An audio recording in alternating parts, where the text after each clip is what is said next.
Hi, I'm Bob Tabor with Developer University. For more of my training videos for beginners, please visit me at devu.com. In this lesson, we're going to talk about arrays, and I'm going to start by making a case for why you need arrays in the first place. So often you're going to need to work with several related variable values, but how do you work with multiple variables and kind of treat them all as if they're part of the same group? Let me show you how not to do it. You can see an example of that on screen. First of all, I've taken the liberty of creating a project called Understanding Arrays, so make sure you catch up with me. Create a new console window application, and you can kind of just follow along. You don't need to type this part in. It's wrong anyway. Okay, so you can see what I've done here. I need to keep track of 5 numbers, and I need these numbers to be related to each other. So without any better tools in my toolbox, I might just create something called number 1, number 2, number 3, number 4, and give them each a value. And now I want to find which variable holds the value of 16. I'd love to be able to loop through them like we learned about previously to find which of the values hold number 16, but can't really do that. I'm forced to create an if, else if, else if, else if, else if, else if, else if kind of structure, as you can see here below, in order to ultimately find which variable has the value of 16 inside of it. So this is not the right way to go about working with multiple values that are somehow related and you want to treat them as a group. There's a better way, and that, as you might assume, would be with arrays. So let me comment all of this out. And, previously I talked about a variable as being a bucket in the computer's memory that will hold some value. But let's expand our thinking about this for just a moment and talk about an array. Think of an array as like a bucket, or maybe even better, a tackle box. Have you ever seen one of those? If you go fishing, there's a lot of little compartments inside of it, and each one of those little compartments can hold something, all right, usually a little worm or whatever the case might be. Well, what if we were to use that instead of a bucket? What if we were to put values in each of those little tray areas inside of the tackle box and store that up in memory? And then whenever we needed a value out of that tackle box, we just need to take it and look through and find the particular compartment with what we're looking for in order to work with it. That's kind of the idea of an array, at least if you want to overextend the bucket analogy, okay? So another way to think of an array, it's kind of a sequence of data, a collection of data, although I'm hesitant to use those specific terms because they have very specific meanings in .NET. So think of it in a very general sense. You have a collection of data you want to keep together. How do you do it? Well, one of the ways you can do that is with an array. So let's do this. And I'm going to go ahead and create my first array here. I want you to follow along. And notice that I'm using square brackets. I'm not using curly braces, all right, when I'm working here. So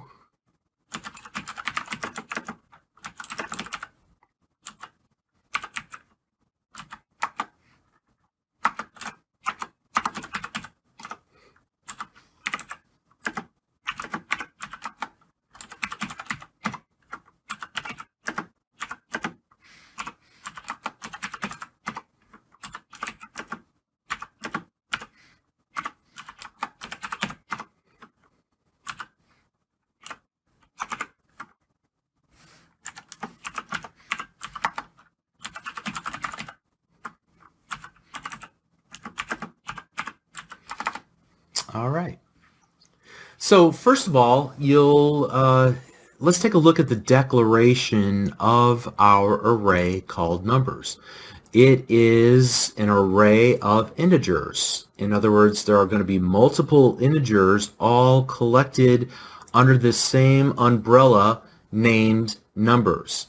And you can see that not only am I creating the declaration for this array, I'm also using an equal new int 5. Okay, some of this, like the equal and the new part, we're going to talk about what that really means a little bit later, but for now just accept it as how you go about creating an array. All right.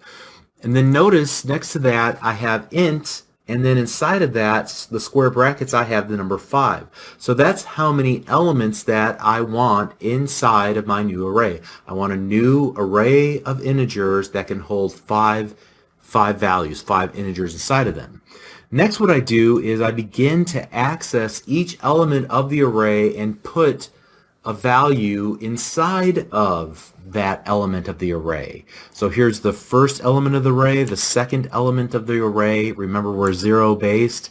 Here's the fourth element of the array and the fifth element of the array. 5 elements inside of the array, just like we defined here in line number 31. Now, what if we wanted to access the value inside of one of the elements of the array? Well, I would do something like this. Console.WriteLine, obviously. Now, what if I wanted to get to and print out the value that's in the second element of the array?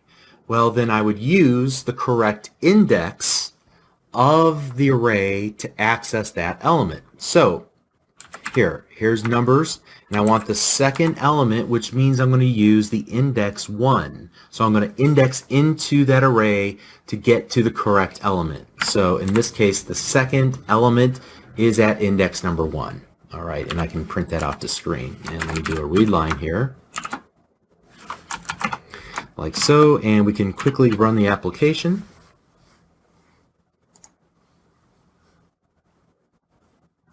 And you can see that we are printing to screen the number 8, which in fact is the second element of our array.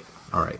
Now the other thing that we can do is actually determine how many items are in the array by looking at the length property of the array itself. So console.WriteLine, and I'll just go numbers.length. All right. And so let's see what that will output. In fact, let me go ahead and comment that out and run the application. So you can see that we're able to programmatically determine how many items are in the array by using the length property of the array. All right, there's 5 elements inside the array. Great. Now, what were to happen if we were to attempt to insert data into another item, a 6th element of the array? What do you suppose would happen here? Well, we'll try it, and we'll run the application, and you'll see that we get an exception. An index out of range exception was unhandled. In other words, we are outside of the boundary of the space that we defined inside of our array. We're trying to access compartments that were never created in the computer's memory inside of our little tackle box, okay? So in order to remedy this, we can either redefine our array at the time of declaration that we need actually 6 items, or we can go ahead and we can change at runtime the number of items in our array. It's a little bit of an advanced topic. I don't want to talk about how you would go about doing that, but it is possible to do it programmatically at runtime. All right, so let's move on from there, and let's talk about maybe a simpler approach to creating new arrays, and that is to not only declare the array, but then also initialize its values at the time of declaration. So let me comment out everything I have here.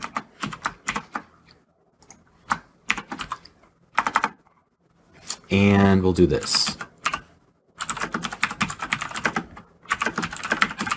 Now, instead of giving it a specific size, we're going to let the compiler figure it out on its own, because we're just going to start typing in the values of the elements that should be stored inside of our array.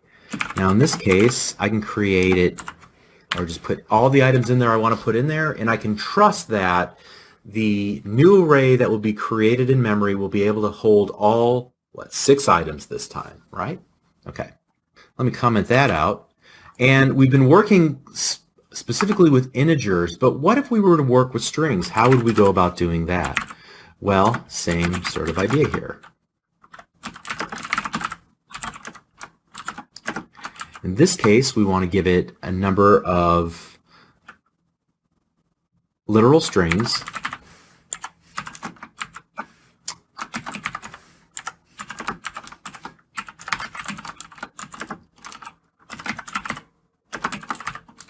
like so. Okay. And so let me move this over a little bit. You can see that we are able to create an array of strings. We don't have to declare up front how many elements we want in our new array. We'll let the compiler figure that out. It will create 4 items. Now, there's a number of different ways that we can loop through to access each of the items in our array.